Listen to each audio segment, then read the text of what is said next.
Hello and welcome to the Gifted Podcast.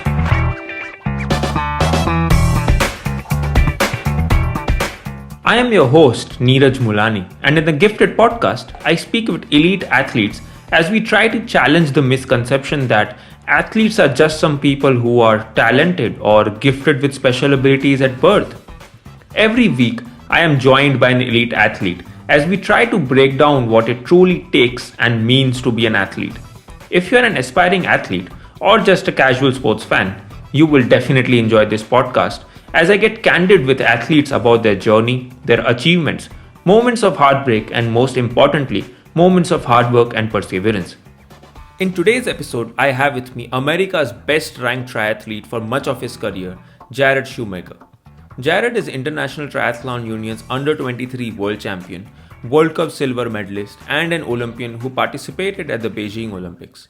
We discuss Jarrod's transition from being just a runner to becoming a triathlete, his experience at the Olympics, and his post-retirement ambitions with adventure racing.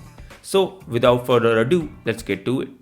Welcome, Jarrod, to the Gifted Podcast today. We are so excited to have you and know more about your journey to being the best American triathlete.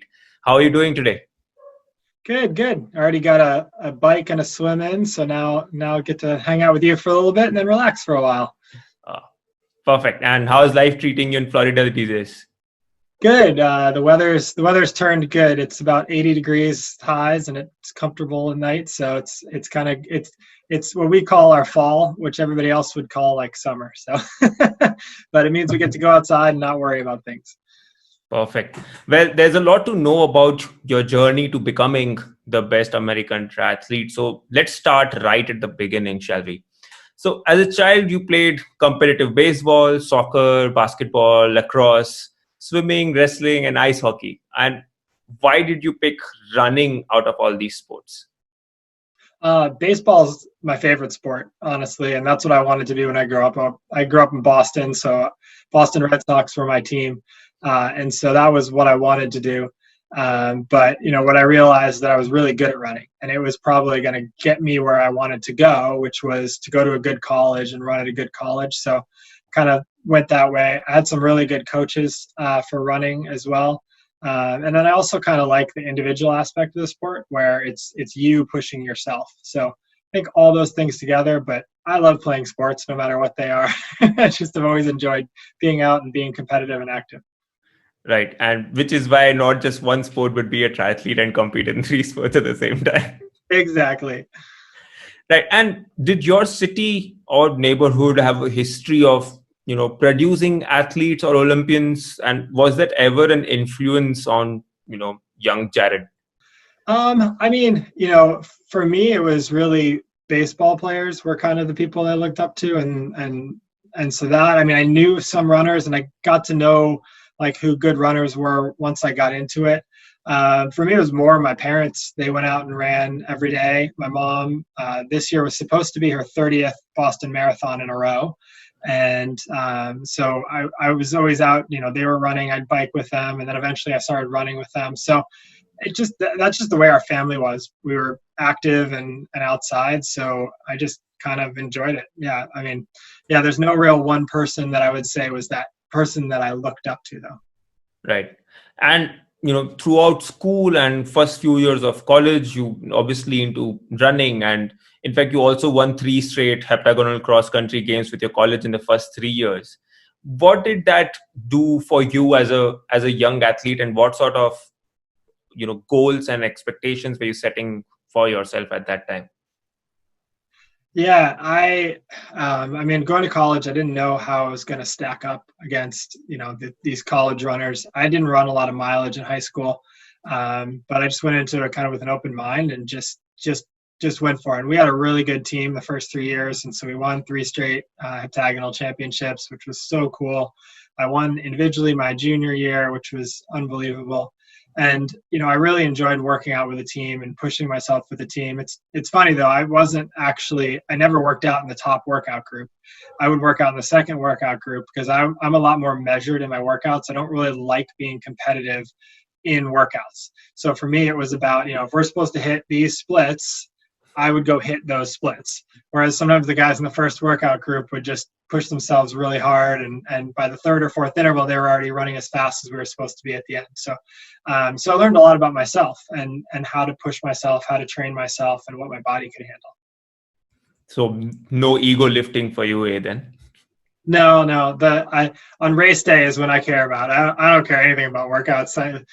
Sometimes I push myself to stay with somebody else, like for a little while, and then I realized what am I supposed to be doing? What's the point of this workout? And that's what I've always been like is what is the point? And then you realize that on race day is when it matters. You can win every single workout and finish last in a race, and then there's no point in my mind.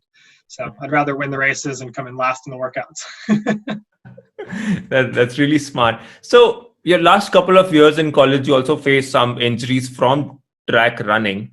And during your downtime, you started training on bikes and also started swimming. How did that transition from, just running to triathlon come about for you?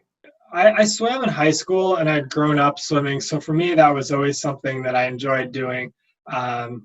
But yeah, once I started running and trying to put more mileage on my body started breaking down. And I got IT band issues. I got ankle issues, some like shin splint type things. And so what I realized is that I couldn't run 100 miles a week. Like 70, 75 was my max I could run. And if I went over that, my body would kind of blow up and I wouldn't be able to run at all. So I realized that I needed to have something else to continue with that aerobic side. And so I started picking up biking while I was injured, actually. I went with the Dartmouth cycling team and did some rides.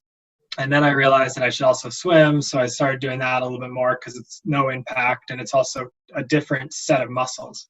So yeah, for me, it was, kind of trying to advance my running. And the funny thing is my senior year, I actually cut my mileage down, focused on my hard workouts, added in bikes and swims.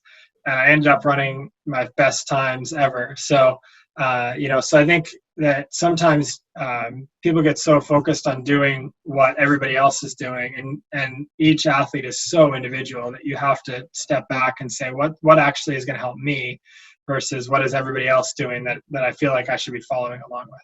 Right. And, like you said, it's all about knowing your body, what it can take and what it can't. So there is no one program that fits all. Yeah. Oh, for sure. It is. Everybody's different. I know people who can train 40 hours a week. If I did that, I probably wouldn't even make it to day 5, much less 1 week of that. I was always a very specific hard workouts and then go easy on my recovery days to go hard again. More people do fall into that category than the really, really high volume category because it takes a really robust body for somebody to not fall apart. Right. And what would you say? Obviously, I can understand that there is going to be a lot of importance being put on the fact that you're coming from a family of athletes, and which obviously helps you understand your body that well and that early in your life, and then being able to map your workouts out, map your training out. What importance would you put on that? It's interesting. My family, what our rule was, or my mom and dad's rule, was that if you started something, you had to finish it. So if you wanted to go play lacrosse, you have to do the full season of lacrosse. There's no quitting, even if you hate it. So for me, it was, that was part of it, where you made a decision, you wanted to do something, and you follow through on it.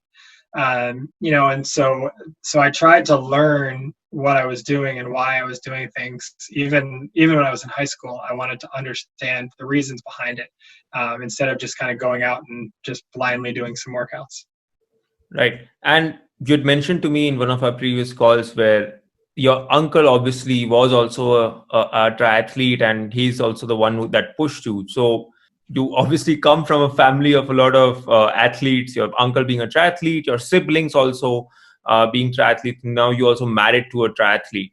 How important to have, those early influences in life, and also people in your journey who understand what you're trying to do? It's incredibly important to have people who understand. And even back when my uncle was racing triathlons, I didn't even know he was really what they were, what he was doing. He went to Kona one year and my mom went with him, and they had this thing. I didn't even really know what it was at that point because I was focused on baseball and running. Right. But but he always talked to me and said, "Oh yeah, whenever you're done with your running, you'll do good in triathlons." And I was kind of like, all right, whatever. But I knew he was out doing that. And actually, my cousin also ran at Dartmouth a bunch of years before me. So yeah, one of my other cousins swam in college. So yeah, so we're all very active. And so it's it's not like we go out and play sports against each other or competitive as a family, really. But I think it just shows that you can do something, right? So I know that they did it, so I know that I should be able to do it. And that's kind of the same thing that happened with my siblings. My sister actually was the first one who started doing some triathlon stuff, and so I kind of followed her. That's what she says. But it's true. She started doing it, and I was like, oh, I might be pretty good at this too, so I'll try as well. So I think that's important is to have people who understand what it is that you do. And even with my wife, she's a professional triathlete. She's now retired as well, but we knew what each other needed to do to be successful. And sometimes that was tough because neither of us wanted to cook, neither of us wanted to clean. But we knew that when it was our big race coming up, the other person would pick up a little bit of the slack because that's just how it has to work, and so then they'd go and they'd do a good job, make some money, and then the roles would a little bit switch, right? So I'd be more in charge of making sure that this was happening, and she would be number one, and then we'd swap back again for the next race. So yeah, it's tough, but you have to have somebody who understands what you're doing. Otherwise, they're sowing seeds of doubt into your mind that you shouldn't be doing it. Right. And your decision to, switch from running to triathlon paid instant dividends because your first year of competing in triathlons, you won the under 23 nationals. And the very next year, you became the International Triathlon Union's under 23 world champion.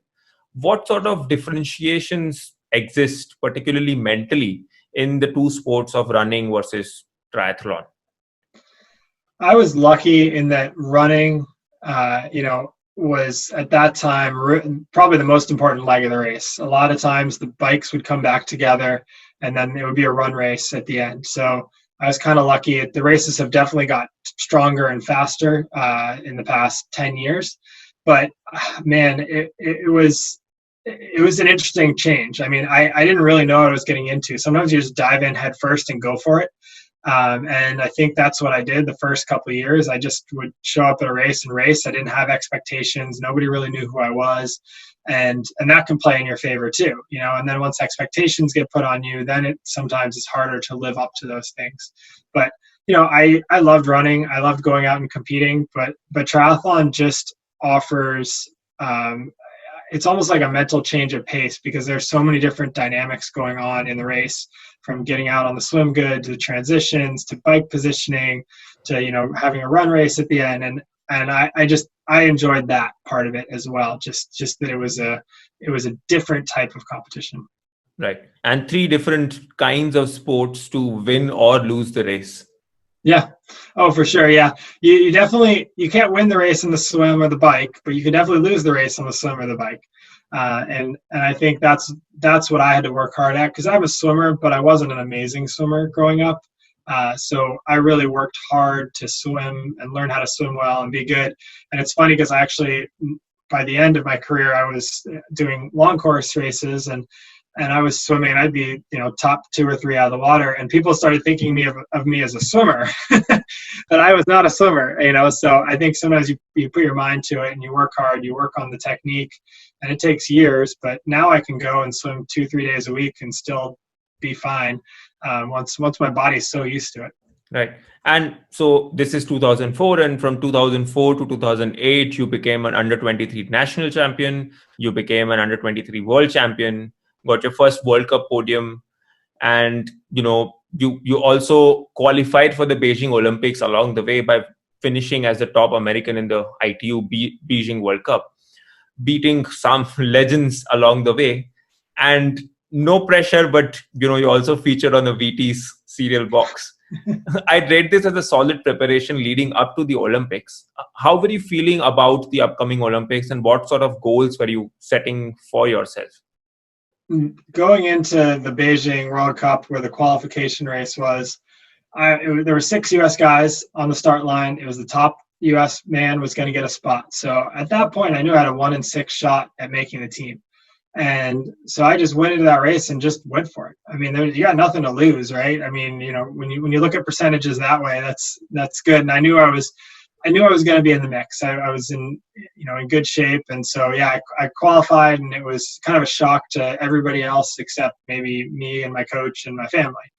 But it was cool to be able to qualify a year out, and I got to do some fun stuff leading into the Olympics. I had a whole year to do press and media and sponsorships, and so I got to get on the Wheaties box, which was one of those unbelievable dreams that every athlete loves. I got a call from an agent, and I said yes. And that it's just so cool to have those opportunities and to be able to then be out there and promote your sport. And what I like is to have people be out, be active, and so that's kind of the direction that I tried to take when I was talking and speaking things. But from a racing side, I tried to just continue my development and continue to get better, knowing that the Olympics is a completely different animal. It's one race, and everybody shows up, everybody's in amazing shape, and you never know what's going to happen. So for the race, I just wanted to put myself in good position. We knew the course pretty well. We knew how it would play out. We knew it would come down to the run, and I felt pretty confident. And I'd say I probably had like an A- race on that day, where I needed an A+ race to come in top 10, and A++ to win a medal. And it's the experienced guys are the guys who did really well on that course because they knew where to put themselves. So. Right. It was a cool experience going through it and getting there and then being at the Olympics. Right. And what was the feeling like, after crossing the finishing line? And, and would you say you obviously give me a rate in terms of it being an A- on that day, but how did how did you fare against your own expectations for the Olympics? I think it's sometimes hard being a U.S. athlete because so many athletes win medals that you get home and everybody says, "Oh, you went to the Olympics. How'd you do?" And when you say 18th place, it's kind of like, "Oh, you didn't win a medal," even though 18th place in the world is absolutely unbelievable. So Absolutely. I think there was a little bit of that. Honestly, there was a little bit of relief. It's such a buildup, and there's so much stress, and you're just kind of holding all this stress in. It's like this one race that you're going for a year. And, we looked at it and I feel like I did well. There's things that we wish we had done differently when we look back in the preparation. We tried to race me a little bit less, and I probably should have raced more because that's what I was used to. But, you get there, you get on the start line, and you give it everything you have, and you finish, and you look back, and you just kind of go, wow, that was an unbelievable experience. And at that point, I thought I might have a couple more Olympics in me, and I ended up just missing them in 2012 and 2016, which was a huge disappointment. But it makes looking back on that one and everything that we got to do so much more special. Right. And, like you mentioned, there is obviously a different sort of expectation and pressure being a US athlete because they're so driven in the fact that they would just measure the medal count and whether the athlete succeed in winning a medal or not. And obviously that transfers into your performance as well, where you were ranked as the top American triathlete going into the Olympics. Would you say that gave you extra motivation to perform better, or would you say the pressure actually hampered your performance? Yeah, I don't think that really the pressure was a factor in in how you go about racing. You just kind of get to race day. Honestly, it's the whole experience of the Olympics. There's just so much going on. Every other race you go to, like my mom and dad might come to some races, but it was basically like all my extended family was there, right? So there's like 25 to 30 people from my both sides of the family. And I think that changes the dynamic a bit as well, because, you almost feel like you should be talking to them a bit. And, there's so many more things that go into it because it's such a big event. There's so much more security, and and all that stuff just tires you out a little bit. So, and it's hard though, because you want to have those experiences with your family too, so luckily they stayed after and we got to go and do a bunch of stuff together. But yeah, it's I think the whole Olympics as a whole is what the stressor and the pressure are. I don't know that it's specifically the race. It's everything that goes around with the Olympics is a stressor. And if any athlete tells you that is not true, they're lying. Right. And after the Olympics, you won the Hamburg ITU World Championships and also the ITU Duathlon World Championships, and were awarded the USA Triathlon's Elite Triathlete of the Year. What sort of goals did you set yourself right after the Olympics? I just wanted to keep getting better. I knew that I was still young in the sport and I had a lot to do. So I just wanted to keep getting better, and I had a great year the year after the Olympics. I finished in the top 7 or 8 in most of the races that year, won Hamburg, which was an unbelievable experience. And I'm still the only U.S. man to have won World Triathlon Series race. And then I got to win the Triathlon World Champs, which was in Concord, North Carolina, so on home soil. So yeah, I mean, it was just kind of one of those years where everything just went right and went well. And it's amazing when you look back on it. That year, I was just awesome. I was really good, and which is kind of cool. Right. And, for a long period of your career, you were the best ranked American triathlete. What would you say is the key reason behind your consistency of performance over so many years? The hardest thing to do is to perform consistently over and over and over and over again. And, being on the start line gives you the biggest chance to do that. So for me, I really did a lot of work on my body. I would get massage and chiropractic, worked with a biomechanics specialist. So I was always trying to make sure that my body was able to absorb the training and ready to go and be on a race. I never wanted to take the chance of getting injured. So, we were doing stuff every single week to put our bodies in the best place that they needed to be to train well and be able to race well. And I think that's the biggest thing is, doing the prehab instead of the rehab. So you're working on your body before you get injured. And most athletes end up getting into an injury cycle where they get injured and then they try and come back from it too quickly. They get re-injured. So we always tried to stay ahead of that. We always tried to be ready to go. And if anything happened to me, I would be off to, a massage therapist or chiropractor, whoever it was that I knew that would be able to help me, get back. And I mean, throughout my career, I missed a couple of days of training, so that was why I was able to keep doing things consistently, because, when you don't miss training, you can keep building and you just build on the building blocks of what you just did, and versus getting injured and having to sit out for a couple of weeks. Right. And in our previous conversations and also some of the interviews that I've seen of you, you always seem to mention that you're just trying to have fun along the races. And you do seem to place a good amount of importance to having fun and enjoying yourself while doing these races. And I've seen a lot of these endurance races and a lot of athletes, and I don't see fun on their face. Yeah. Say that is the case for you, and why do you put so much importance on having fun in that race?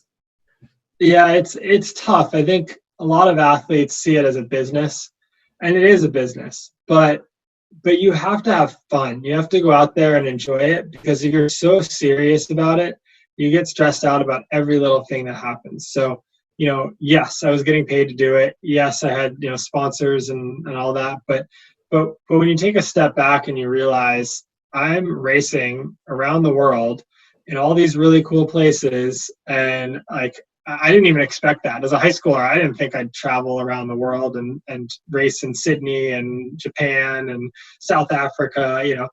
I would never have guessed any of that. So when you take that step back and realize what you're doing, and it's such a, it's so different from a 9-to-5 job, right, that I think you have to realize that it should be fun, and it's hard work, but it still can be fun. So when you step on the start line, you have to enjoy yourself and go hard at the same time, which some people I don't think can do. Right. But I just always tried to realize that, there's other things that I could be doing right now, but instead I'm a professional triathlete and racing in this race, in this country, instead of being at home sitting at a desk. So kind of look at it that way. That perspective is so refreshing to hear because, a lot of the athletes obviously have their own approaches to getting themselves in the zone. But I also personally relate to this the most, where you, at the end of the day, you're doing this because you enjoy it. And that to be the true feeling that you leave with. Yeah. And if you think about it, really, like, you have to enjoy it. If I didn't like triathlon, it's really hard to get out every day and go train and push yourself, right? I mean, I see people who work, normal jobs, and if I see them not liking it, and it's hard for them to go to work, right? And so it's the same thing in sport. Like, yes, you can be good at a certain sport, but if you don't enjoy the sport and you don't enjoy the process and you don't enjoy the racing, then you're not going to do as well in it as if you enjoy it. So it's always important to find that thing you enjoy. And I know some triathletes who retired earlier than they should have based on how good they were, but there were things that they just didn't enjoy, whether it was having to travel around the world, whether it was that there isn't a lot of money in the sport, or other issues that they had. It's hard because you think that they can succeed, but for some reason they just weren't enjoying it anymore. And that's fine. So you just have to find the thing that you like and just go for it. Right. And along the way, you also dabbled in business, being an entrepreneur and creating a sunscreen brand for endurance athletes like yourself. How did that, decision come about, wanting to be an entrepreneur? Yeah, I've always enjoyed kind of businesses and stuff like that. And so what really happened is my wife and I moved to Florida, and we couldn't find any sunscreen that we liked to use while we were training. So we ended up, through a friend, finding a woman who makes spa products and worked with her to make this sunscreen. And we kind of got into the business and said, okay, this will be our post triathlon career, but which we haven't actually, we're doing other things now, but it's just something that we realized just that could be done better. And, so we had fun with it and enjoyed it, and it's still going, and it's kind of on the back burner now, but it was fun to go through that process. And, I'll even say it might have, given me a little distraction at times to deal with that instead of triathlon stuff. This is obviously true entrepreneurial spirit, where you see a problem existing and you can't find a solution, so you create a solution on your own. Yeah. Yep, exactly. And now currently you are working as a financial advisor, and I see a pattern: playing many sports at the same time, working on many things at the same time. It wouldn't be wrong to call you a jack of all trades. Would you say this urge of wanting to do so many things and also being that good at all of them has helped you, bring a different perspective to life and also then pursue your goals accordingly? Yeah, I think there's a couple things in there. One of them is that I like helping people. That's one part. I'm still coaching athletes. I've loved coaching. And so the financial stuff kind of fits in with that. It's helping people, and I enjoy that part of it. I enjoy trying to figure out the puzzle of somebody's finances and how we can put them in a better place. So I love that. Same thing with coaching. It's finding out how you can make an athlete better. And I was always so involved in my own athletics, right? So I was trying to make sure that I knew what was going on for myself, that, I cared about my process and my coaching. So, yeah, I mean, I try and be good at everything I do. I don't like being, doing something halfway. And, I might be running into that problem right now with everything that I have going on from all my training and starting up into some adventure races. But, it's still fun. And for me, it's about getting outside and having a goal. And so, I have the goal on the business side, doing the financial stuff now. And I didn't really have a goal after not wanting to race triathlons professionally anymore. So it's finding that goal and finding how you're going to get there and what you need to do to get better at it. And And I think that drives me. So, once I set that goal out here, I'm going to find my way to get there. I'm going to get there on that path. Right. And, it can be tough at times to figure out what that goal should be. But for me, I just try and find things that I enjoy doing, and then I want to get better at them. I want to see how far I can take them and how good I can get. And I have seen a lot of your interviews and also on your website where you mentioned that your life motto is to be the best you that you can be. And you have applied that motto in a lot of areas where you're trying to be a better entrepreneur, you're trying to be a better athlete, you're trying to be a better coach. How do you juggle so many roles and also wanting to strive for excellence in so many areas? I came up with that motto when I went through this cool little process of figuring out what words and things are important to you, and I realized that I do these things for myself, and that's not that they're selfish, but I do them because I want to get better, because I want to get somewhere. And so that's why I realized that my goals and my motto is to be the best me that I can be, because I'm the one who's out there pushing myself, biking or swimming or running or, working. And there isn't anybody else that can push me, right? Like, yes, your coach is telling you what to do, but in the end, you're doing the workout. You're the one who has to go out and get that work done. You're the one who shows up on race day and races, not your coach, not your family. So you really, I really feel like, for me, I want to be the best me that I can be. I want to see how far I can go and see how good I can get at these things that I've pushed myself towards and set these goals on. So yeah, it's interesting, and other people are motivated differently, for sure. But for me, that's what it's about. I want to see how good I can get. I want to push myself. I want to motivate myself. And, and yes, there's other people that are helping me, and, you acknowledge them and they're part of the journey as well. But in the end, you're the one who is actually doing these things. So you need to motivate yourself.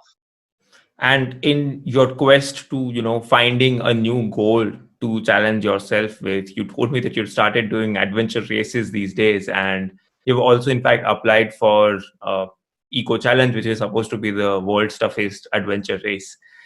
How did that come about for you? And, do you think you'll have any advantages, considering you are one of the best American triathletes, if you do end up getting selected for it? Yeah, we'll see what happens with the selection. I know there's lots of people that applied, but for me, it's about taking another journey and figuring out what I want to do and how I want to do it. And I have some really good friends here in Florida who have done adventure races for a couple of years. One of them's another retired triathlete, and they've been trying to get me to do them for a while. So I kind of knew that it might be something I'd want to do.